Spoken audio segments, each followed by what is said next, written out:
আসসালামু আলাইকুম প্রিয় ভাই বোনগণ, আপনাদের স্বাগত জানাচ্ছি। আমি আকবর আলী।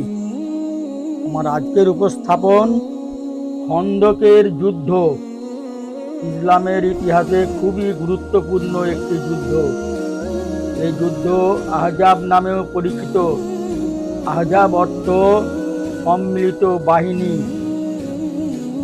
পঞ্চম হিজরির সওয়াল মাসে খন্দকের যুদ্ধ হয়। এই যুদ্ধে মক্কার কুরাইশ, মদিনার ইহুদি, বেদুইন ও পৌত্তলিকেরা মিলিত হয়ে মুসলমানদের বিরুদ্ধে যুদ্ধ ঘোষণা করে। খন্দক মানে পরিখা বা গর্ত। এই যুদ্ধে অনেক পরিখা খনন করা হয়েছিল বলে এটিকে খন্দকের যুদ্ধ বলা হয়। নবীজি সাল্লাল্লাহু আলাইহি ওয়াসাল্লাম মদিনায় আসার আগে বনু নজির ও বনু কুরাইজা নামে সেখানে দুটি বড় ইহুদি গোষ্ঠী বাস করত। তাদের প্ররোচনায় কুরাইশ ও অন্যান্য গোত্রগুলো মদিনার মুসলমানদের সঙ্গে যুদ্ধের প্রস্তুতি নেয়। খন্দকের যুদ্ধ ছিল মদিনার উপরে গোটা আরব গোত্রগুলোর এক সর্বাত্মক হামলা।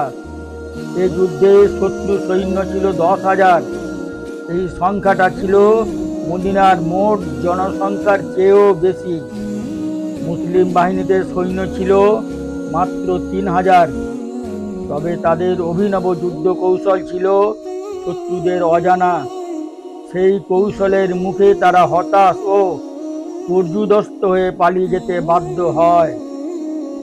এই যুদ্ধে 7 জন মুসলমান শহীদ হন এবং শত্রুপক্ষের 16 জন নিহত হয়।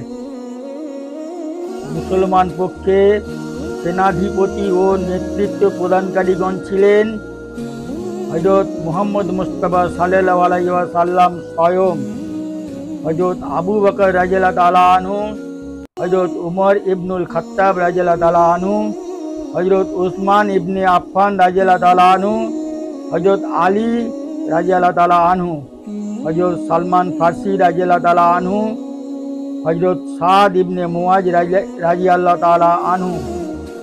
কাফের পক্ষে সেনাধিপতি ও নেতৃত্ব প্রদানকারীগণ আবু সুফিয়ান ইবনে হারব ইসলাম গ্রহণের পূর্বে, ইকরিমা ইবনে আবি জাহল,